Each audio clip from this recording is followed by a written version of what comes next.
ایک نا وہ کول بننا چھوڑ دیں گے، آج کل جو نہیں چل رہا سویگ کول وغیرہ اور یہ سب کچھ بننا چھوڑ دیں، اس سے کوئی فائدہ نہیں ہونے والا۔ آپ ٹک ٹاک ویڈیو بنا کے کتنے دیر تک فیمس ہوں گے، چلے جائیں گے تو کوئی نہیں پہچانے گا، کول بننا چھوڑ دیں۔ دوسرا جو اپنا کلچر ہے نا اسلام، اس کو اپنانا سٹارٹ کریں، ٹھیک ہے؟ وہ کوئی پرانا گسیدہ کلچر نہیں ہے، وہ اتنا ایڈوانس کلچر ہے، اتنا ایڈوانس کلچر ہے کہ یورپ جو ہے نا آج بھی اس چیز کا حیران ہے۔ 1400 سال پہلے جو محمد مصطفیٰ صلی اللہ علیہ وسلم نے باتیں کی ہیں وہ آج کیسے ثابت ہو رہی ہیں، ٹھیک ہے؟ آپ کو میں ایک بات بتاتا ہوں کہ آپ صلی اللہ علیہ وسلم نے فرمایا کہ کھانے سے پہلے ہاتھ دھونے چاہیے، ٹھیک ہے؟ اور ہاتھوں کو نا گیلے ہی چھوڑنے چاہیے۔ اب یورپ والے کیا کرتے ہیں، ہاتھ جو ہے نا وہ دھو کے تولیے کے ساتھ صاف کر لیتے ہیں، ٹھیک ہے؟ اب وہ جو بیکٹیریا تولیے کے ساتھ لگے ہوتے ہیں وہ ان کے ہاتھوں کے ساتھ آلریڈی لگ جاتے ہیں، تو وہ پھر کھانا کھانا اسٹارٹ ہو جاتے ہیں۔ تو مسلمانوں کے لیے کیا ہے کہ آپ نے ہاتھ دھو کے اس کو گیلا چھوڑ دینا ویسے، ٹھیک ہے؟ اب وہ جو گیلا چھوڑیں گے نا، جو آپ کے ہاتھوں کے اوپر بیکٹیریا ہیں یا انزائم ہے وہ ایکٹیو ہوں گے، وہ بیکٹیریا کو ختم کر دیں گے۔ تو آپ نے کھانا کھانا شروع کرنا ہے، ٹھیک ہے؟ اور کھانا کھانے کی دعا تو لازمی آپ نے بھولنی نہیں ہے، ٹھیک ہے؟ کیونکہ جب آپ پڑھیں گے کھانا کھانے کی دعا بسم اللہ وعلی برکت اللہ، تو پھر جو ہے نا آپ کی معدے شدے کی بیماریاں بھی ساری دور ہو جائیں گی۔ آپ جو کہتے ہیں ہمیں بدہضمی ہوتی ہے تو وہ بھی دور ہو جائے گی۔ اور جو تیسری بات ہے کہ آپ جو ہے نا علم کے ساتھ جو ہے نا اپنا لگاؤ رکھیں۔ یہ نہیں ہے کہ میں نے رٹا مار دیا، رٹے کو علم سے نہیں کہتے، علم کہتے ہیں کہ خدا کو پہچاننا، چاہے آپ بایولوجی میں ہو، فزکس میں ہو، کیمسٹری میں ہو، آپ نے اپنی فیلڈ کو یوز کر کے خدا کو کیسے پہچانا، تو یہ آپ کی فیلڈ۔ یہ نہیں ہے میں نے کول بن لیا، میں نے ٹیری ٹوپی پہن لی ہے، یہ میں ہوں، یہ میری کار ہے اور پارٹی ہو رہی ہے، یہ کیا بات ہوئی؟ یورپ میں آپ نے سنا ہے کبھی کہ کسی ٹک ٹاکر کو انہوں نے اٹھا دیا؟ وہ تو ان لوگوں کی قدر کرتے ہیں جو علم والے ہیں، وہ ان لوگوں کی قدر کرتے ہیں۔ وہ اپلیکیشن بنا کے ہمارے اوپر انہوں نے پھینک دی ہے تو بس ہم چلا رہے ہیں۔ تو آپ یہ ساری فضولیات کو چھوڑیں، اپنا شوق دیا وہ علم کی طرف لیتے ہیں۔ بہت شکریہ۔ دیکھا تھا کہ بھائی آپ اپنا پیپر ڈیفینس کر سکتے ہیں، میں نے کہا میں اپنا پیپر ڈیفینڈ کروں گا، میرے پاس اس کے رزلٹ وغیرہ بھی اویلیبل ہیں۔ تو انہوں نے کہا ٹھیک ہے آپ کانفرنس میں آ جائیں۔ انہوں نے مجھ سے نہیں پوچھا کہ بھائی آپ بی ایس کے اسٹوڈنٹ ہیں، آپ ایم ایس کے اسٹوڈنٹ ہیں، آپ ایف ایس سی کے ہیں، میٹرک لیول کے ہیں۔ انہوں نے ایک ہی بات پوچھی کہ آپ اپنا پیپر ڈیفینس کر سکتے ہیں، آپ کے پاس جو رزلٹ ہے اس کو پروو کر سکتے ہیں؟ میں نے کہا میں کر سکتا ہوں۔ تو 21 جنوری کو جب میری کانفرنس ہوئی تو میں نے وہاں پہ اپنا پیپر ڈیفینس کرنا اسٹارٹ کیا۔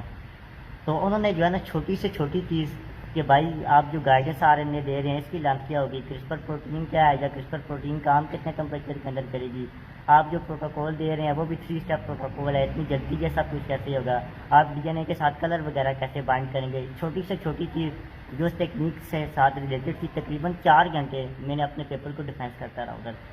4 گھنٹے بعد جو ہے نا وہاں پہ جتنے سائنسدان تھے، پی ایچ ڈی اسکالر تھے، اپنی فیلڈ کے پائنیئر تھے، انہوں نے کہا کہ بھائی ایسا پاسبل ہو سکتا ہے، اس پہ فیکٹس بھی اپلائی ہو رہے ہیں، رزلٹ بھی ہے۔ تو پھر اس کے بعد جو ہے نا انہوں نے کہا کہ ہماری کانفرنس کا ایک قانون ہے، ہم اینڈ میں ووٹنگ کرتے ہیں، تو جس پیپر کو سب سے زیادہ ووٹنگ ملے گی وہی کنٹری جو ہے نا ینگ سائنٹسٹ کا اوارڈ لے کے جائے گا۔ تو ووٹنگ سٹارٹ ہوئی تو انہوں نے ووٹ کرنا سٹارٹ کیا۔ الحمدللہ جو ہے نا وہ مجھے جو ہے نا سب سے زیادہ ووٹنگ وہاں پہ ملی اور پاکستان ون کر گیا۔ اور وہاں پہ مزے کی بات یہ دوسرے نمبر پہ جو کنٹری جو ہے وہ اسرائیل تھا، اور تیسرے نمبر پہ جو ہے نا وہ جرمنی تھا۔ تو جب یہ سارا سلسلہ کلیئر ہوا انہوں نے مجھ سے اپنا ایڈریس وغیرہ پوچھا کہ ہم آپ کو اوارڈ وغیرہ سینڈ کر رہے ہیں سارا۔ ان سب چیزوں میں جو سب سے مزیدار بات ہے نا وہ یہ ہے، جب انہوں نے کہا کہ بھائی اب ہم جو ہے نا پاکستان کا قومی ترانہ لگا رہے ہیں تو آپ 121 ملک اس احترام میں اس قومی ترانے کے لیے کھڑے ہو جائیں۔ تو اس دن جو ہے نا اس کانفرنس کے اندر Israel, India, France, Germany, England, Dubai, Qatar, جتنے بھی کنٹریز بھی تھے نا وہ سب کے سب اس دن پاکستان کا ترانہ سننے پہ مجبور تھے۔ یہ تو تھی میری پہلی کانفرنس۔ اب اسی کے دوران میں نے جو ہے نا اپنی سیکنڈ جو ریسرچ ہے اس پہ کام کرنا سٹارٹ کر دیا۔ تو اسی دوران مجھے پتہ چلا کہ بھائی کانفرنس سیریز ایک کانفرنس کرا رہا ہے 13 international conference of tissue sciences and regenerative medicine کے اوپر۔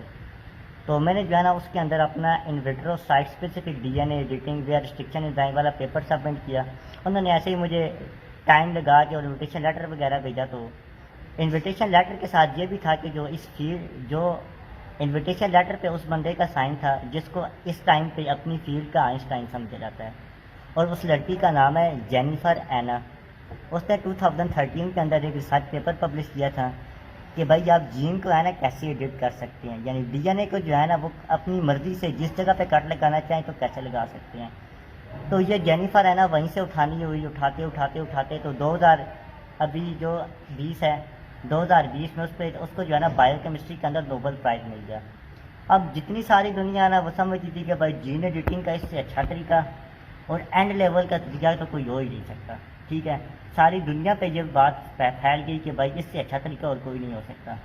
لیکن ایسا تو ممکن نہیں ہے نا کہ کسی ایک چیز کا جو پرابلم ہے اس کے ملٹیپل سولوشن نہ ہو. تو میں نے اس پہ کام کرنا اسٹارٹ کیا، تو میں نے بھی اپنی ٹیکنیک ڈیولپ کر لی. ٹھیک ہے، اب میں نے اپنی اور اس کے ٹیکنیک کے اندر کمپیریزن کرنا اسٹارٹ کر دیا. اس جو ٹیکنیک تھی اس کا یہ مسئلہ تھا کہ کبھی کبھی وہ کٹ تو لگاتی تھی لیکن غلط جگہ پہ کٹ لگا دیتی تھی، اور وہ غلط جگہ پہ کٹ لگانے کی وجہ سے اس ڈی این اے میں میوٹیشن ہو جاتی تھی، ڈی این اے خراب ہو جاتا تھا سارا کا سارا. اور اس کی جو دوسری پرابلم تھی نا وہ اس کا گائیڈنس آر این اے تھا. اس کی آر این اے کی اتنی لمبی لائن 100 بیس پیئر تھی، وہ سینتھسائز کا اس کی پرائز الگ تھی. تو اس کی یہ دو مین پرابلم تھی. اتنی دو مین پرابلم کو جو ہے نا میں نے سالو کر کے اپنی ایک نئی ٹیکنیک ڈسکور کی جسے کہتے ہیں in vitro site specific D N A editing where restriction enzyme.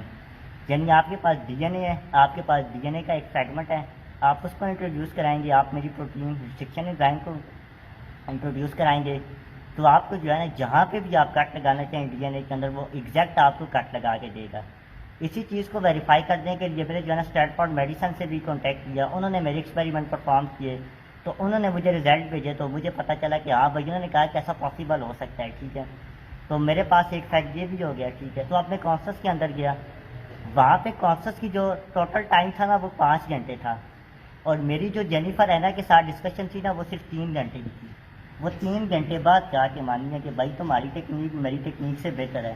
Conference کا ٹوٹل ٹائم 5 گھنٹے ہے اور ہر ایک بندے کو 20 منٹ پریزنٹیشن دینے کی اجازت ہے. تو اس نے میرے ساتھ 3 گھنٹے ڈسکشن کر لی کیونکہ پیپر اتنا انٹرسٹنگ تھا، اس کو تو کرنی تھی نا. تو اس نے وہ سارا جب کیا تو اس نے کہا بھائی آپ کی ٹیکنیک بالکل ٹھیک ہے، میں مانتی ہوں کہ میری ٹیکنیک جو ہے اس میں فالٹ ہے. تو میں نے اسے ایسے ہی مذاق سے کہا کہ آپ کے پاس جو نوبل پرائز ہے اس کی آگے پرائز مجھے دے دیں، اگر وہ 10 کروڑ ہے تو 5 کروڑ مجھے دے دیں. تو وہ آگے سے ویسے ہنس رہی تھی کہ ایسا نہیں ہو سکتا نا. تو میں اس کانفرنس میں اپنا پیپر ڈیفینڈ کیا. اب یہ پیپر جو ہے نا European Journal of Experimental Biology کے اندر چھپا. European Journal of Experimental Biology Royal Society of Biology کے ساتھ پیچھا لکھا ہے، اور اس کا امپیکٹ فیکٹر 13.5 ہے. یعنی ہر 13 میں سے 12.5 جو ہے نا لوگ دنیا میں اس پیپر کو دیکھیں گے. اور اس کی گوگل سائٹیشن پہ بھی ہے، آپ گوگل کریں گے، گوگل اسکالر پہ جائیں گے تو آپ کو یہ پیپر آرام سے وہاں پہ مل جائے گا. اس پہلا پیپر چلو اس کو میں سمجھتا ہوں اتنی اس کی ویلیو نہیں ہے کیونکہ وہ CRISPR-Cas9 سے اخذ کیا ہوا ہے. لیکن جو میرا دوسرا پیپر ہے نا اس کا امپیکٹ فیکٹر اتنا ہے کہ اس نے ایک نوبل پرائز ونر کی ٹیکنیک کو پیچھے کر دیا ہے. تو یہ تھی میری اوور آل ریسرچ اور میری اوور آل